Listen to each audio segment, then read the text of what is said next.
हमारे चैनल को सब्सक्राइब करने के लिए सब्सक्राइब के इस बटन को ऐसे दबाएं, फिर नोटिफिकेशन पाने के लिए इस बेल आइकन को ऐसे प्रेस करें और नोटिफिकेशन को ऑन कर लें।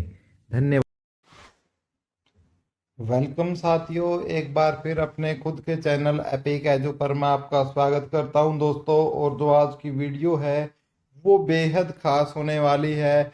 यदि आपने हरियाणा की कोई भी परीक्षा दी है या आपने सीईटी दिया है या देने वाले हैं, इन सब के लिए, और जो कोर्ट केस इसका इंतज़ार कर रहे हैं, खास तौर पर वो अभ्यर्थी चाहे वो किसी भी ग्रुप के क्यों न हो, तो उनके लिए कल जो एक बहुत ही ऐतिहासिक दिन था 23 अप्रैल का, उसके बाद एक रविंदर ढुल जी का इंटरव्यू है जो काफ़ी वायरल हो रहा है दोस्तों। उनके पॉइंट हम आपको बताना चाहेंगे कि उन्होंने कुछ बातों के जवाब दिए हैं। हो सकता है वो आपके काम के हो तो आप देख लेना, नहीं काम के हो तो भाइयों आप वीडियो को स्किप कर कर अपना टाइम, जो वैल्यूएबल टाइम है उसको अपनी पढ़ाई में लगा सकते हो। और यदि आपको ये लगता है कि नहीं मुझे देखना चाहिए तो आप देख सकते हो। और चैनल को सब्सक्राइब कर लो दोस्तों, यदि पहली बार आए हो और आपको ऑथेंटिकेट कोई जानकारी चाहिए तो चैनल को सब्सक्राइब कर लो।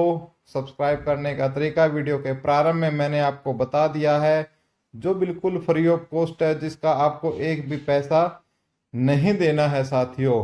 और वीडियो को लाइक और शेयर जरूर किया करो दोस्तों। तो चलो चलते हैं दोस्तों, क्या क्या जो इंटरव्यू और क्या क्या जो क्वेश्चन आंसर हुए वो सारों सभी बातों को मैं ब्रीफली आपको एक्सप्लेन करूंगा। जो लगभग आधा एक घंटे का 20-25 मिनट का जो इंटरव्यू है उनका आपको 5 या 7 मिनट में मैं ब्रीफली एक्सप्लेन करूंगा। तो उन्होंने पहला क्वेश्चन तो पूछा गया दोस्तों, जो कल सुनवाई हुई थी उससे रिलेटेड ही जो 5 अंकों की बहस है कि भाई उसको क्यों रीओपन किया गया। तो फिर उसका जवाब देते हुए जो हमारे एडवोकेट रविंदर ढुल जी है, उन्होंने बताया इस बात का जवाब देते हुए कि इसको कल इसके ऊपर कोई बहस नहीं हुई थी, सिर्फ इसके ऊपर जज साहब को एक भ्रांति पैदा हो गई थी कि किसी ने आपके जो इतने सारे केस है, किसी केस में किसी ने जो सीटी की जो पॉलिसी है उसको तो कहीं चैलेंज नहीं किया है। तो इसी बात को कंफर्म करने के लिए अलग अलग जो वकीलों से उनसे पूछा गया कि भाई, तो फिर उन्होंने बताया कि नहीं ऐसा किसी ने नहीं किया है। तो जज साहब का मत था यदि किसी ने ऐसा किया है पॉलिसी को तो उसको हम क्या है इससे बाहर रखेंगे। ठीक है, जो सोशियो इकोनॉमिक्स वाला केस है इससे उसको बाहर कर देंगे, फिर उसकी अलग से सुनवाई होगी। लेकिन कुदरती ऐसा नहीं था, इसलिए दोस्तों इसकी जो बहस है वो क्या हो चुकी है, आपकी कंप्लीट हो चुकी है, पूरी हो चुकी है। ठीक है साथियों, ये क्वेश्चन था।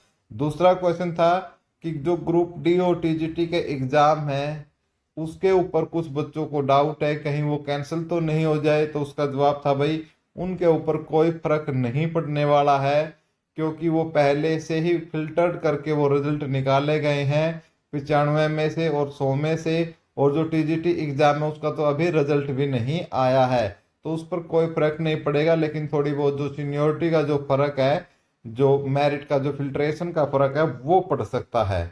ठीक है, उसके बाद जो क्वेश्चन पूछा गया कि जो टीजीटी एक्सपीरियंस का मामला है उसके ऊपर पूछा गया कि क्या वो मामला खत्म हो गया या उसका अभी कुछ है। तो उसको फिर बताते हैं रविंदर ढुल जी, कहते हैं कि भाई जो वो मामला है वो जो हमारे जज साहब है या जो कोर्ट है उसमें सोशियो इकोनॉमिक का जो मामला है उसी से लिंक कर कर देखा गया है, तो इसलिए वो उसी के अंदर आता है और इसलिए उस पर भी सुनवाई जो है वो पूरी हो चुकी है। तो उसी पर एक क्वेश्चन है कि जो टीजीटी प्राइवेट एक्सपीरियंस का मामला बताया तो वो उसी के साथ उसको खुद कर उसमें जोड़कर उन्होंने बताया। और एडवोकेट रविंदर ढुल जी ने बताया कि जो टीजीटी पर जो स्टे लिया गया है कोई अपोजिट पार्टी ने या हमने इस पर स्टे नहीं लिया है, खुद सरकार ने स्टे लिया है। खुद एजी साहब ने कोर्ट के ऑन रिकॉर्ड बोला है कि जब तक ये मामला सोल्व आउट नहीं हो जाता हम इसका रिजल्ट नहीं निकालेंगे। उसके बाद उनसे एक क्वेश्चन किया गया कि सर 5 अंकों पर क्या फैसला आ सकता है।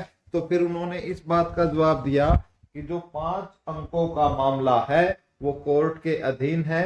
तो उनको फिर अपनी खुद की स्टेटमेंट यदि उनसे पूछी गई तो उनका यही कहना था कि जो 5 अंक है वो जिस तरीके से सुनवाई हुई है और जो कोर्ट में जो जज साहब है उनका हमने देखा है, तो ये 5 नंबर निश्चित तौर से बंद होने वाले हैं।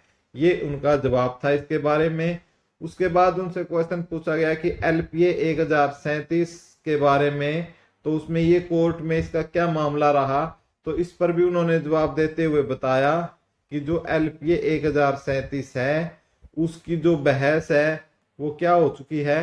एलपीए 1037 की जो बहस है वो पूरी हो चुकी है और उसको फिर जो उसका मामला है उसको रिजर्व रख लिया गया है। इसके अलावा जो 3-4 और मामले थे जो पोस्ट वाइज थे, ग्रुप वाइज थे, ठीक है, और जो सोशियो इकोनॉमिक्स की वेरिफिकेशन का मामला था, सब मामलों पर बहस पूरी होगी और उसको क्या है, फैसले को क्या कर दिया गया है, रिजर्व रख लिया गया है। और इसमें उन्होंने सिंगल जो बैच का जो ऑर्डर था जो 4 अगस्त 2023 को पास हुआ था उसके बारे में बताया कि जो हमारे जज साहब थे उन्होंने उसको काफी अप्रिसिएट करने का भी काम किया है और पूछा भी है कि भाई आपने इसको क्यों नहीं इम्प्लीमेंट किया। ठीक है, उसके बाद जो एजी की जो स्टेटमेंट है उनसे पूछा गया कि जो एजी साहब ने जो स्टेटमेंट दी थी कोर्ट के अंदर कि हम ग्रुप 1, 2, 56, 57 का हम री एग्जाम ले लेंगे, वो वाला क्या मामला था। तो उसके बारे में फिर जो रविंदर ढूल जी है उन्होंने ये बताया कि उनका ये मानना था कि जो हमारे 4 गुना से कम बच्चे हैं, ठीक है, उनमें तो किसी का कोई ऐसा मैटर ही नहीं है कि कोई प्रॉब्लम हो जाए। तो जो मार्च में उन्होंने कहा था कि एक इन्होंने जमा करवाया था, एक पत्र या लेटर जमा करवाया था, तो उसी की स्टेटमेंट देते हुए इन्होंने उसमें ये बताया था कि यदि इसमें ग्रुप नंबर 1, 2, 56, 57 में हमारे यदि 4 गुना से ज्यादा बच्चे हैं तो हम इनका क्या करने का काम कर सकते हैं, री एग्जाम लेने का काम हम इनका कर सकते हैं। वो बात इस तरीके से थी। और 20 ग्रुप पे उन्होंने बोला कि इस पर कोई खास इसका इफेक्ट होने वाला नहीं हो सकता है। ठीक है, ये बात भी उन्होंने बताई। उसके बाद उनसे क्वेश्चन पूछा गया कि सर आप ग्रुप 1, 2, 56, 57 वालों को आप क्या सलाह देना चाहते हैं।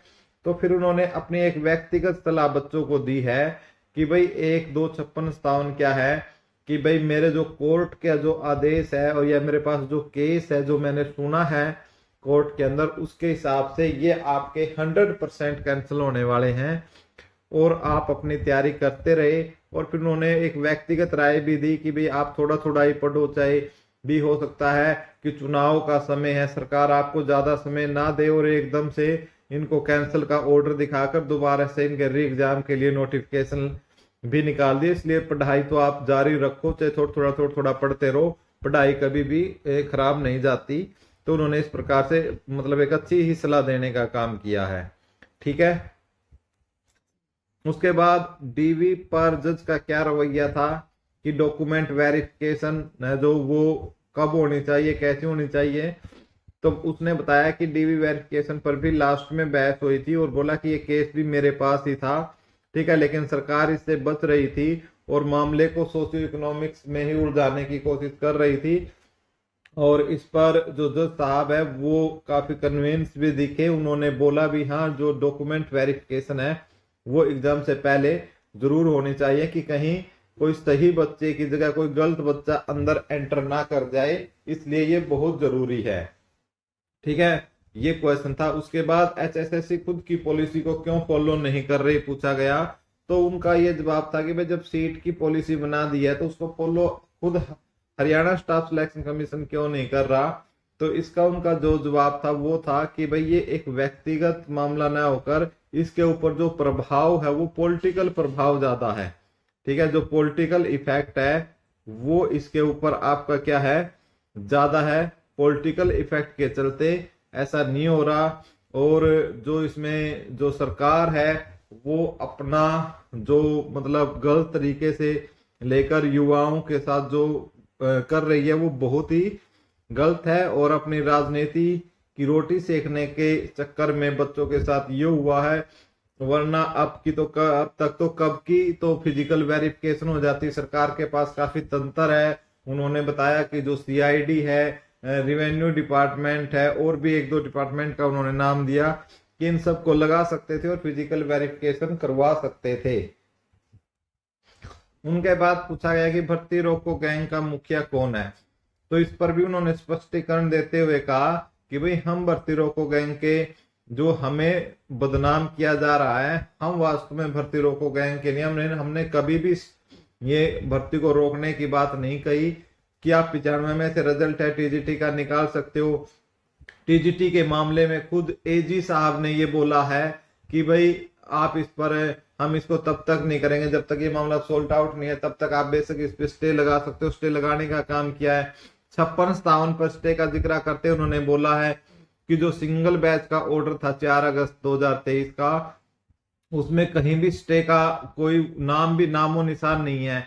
इन्होंने रातों रात कोर्ट खोल के डबल बैच का जो ऑर्डर आया उसमें खुद एजी साहब ने बोला कि हमें एग्जाम लेने दो, हमने जो सारा सिस्टम है उसमें हमने चाहे जो स्कूलिंग हो, हायर करने का काम हो, वाचे खरीदने का काम हो, पेपर बनाने का काम हो, ठीक है, सारे हमने कंप्लीट कर लिए थे, कैमरा खरीदने का काम हो। इस प्रकार की दुआई इन्होंने दी जज साहब के। उन्होंने एजी साहब ने खुद बोला कि आप रिजल्ट पे और फाइनल जो ज्वाइनिंग है उस पर रोक लगा दो। तो इसलिए इन्होंने बोला कि भाई हम नहीं है। तत्कालीन जो मुख्यमंत्री थे उनकी तरफ इशारा करते हुए उन्होंने बोला, ठीक है, तत्कालीन का नाम लिया दोस्तों उन्होंने, आज का नहीं लिया, तत्कालीन यानी उस समय जो थे, यानी सीधा सीधा उन्होंने मनोहर लाल खट्टर को इसका जो है भर्ती रोको गैंग का मुखिया बताया है इन्होंने सीधे सीधे। और 56-57 पर भी इन्होंने क्या खुद बोला कि खुद सरकार ने स्टे लगाया, जैसा कि मैं आपको एक्सप्लेन कर सकता हूँ। टीजीटी वाला भी मैं आपको एक्सप्लेन कर सकता हूँ कि खुद स्टे लगाया है, ठीक है। और ईएसएन डीएसएन पर उन्होंने बताया कि कोई खास बहस नहीं हुई इस मामले में, ठीक है। और 41 क्वेश्चन रिपीट का मामला है, इन्होंने बताया कि इसकी जो नेक्स्ट डेट है वो मिली है, ठीक है।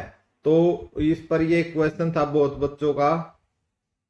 उसके बाद एक क्वेश्चन पूछा गया कि भाई जो 41 क्वेश्चन का जो मामला था उस पर जो नेक्स्ट डेट मिल चुकी है, बहुत सारे बच्चे बोल रहे हैं कि ना तो 5 अंक हटेंगे और ना ही 56-57 कैंसिल होंगे, क्योंकि भाई अब तो नेक्स्ट डेट मिल चुकी है, वरना जो जज साहब है वो नेक्स्ट डेट क्यों देते।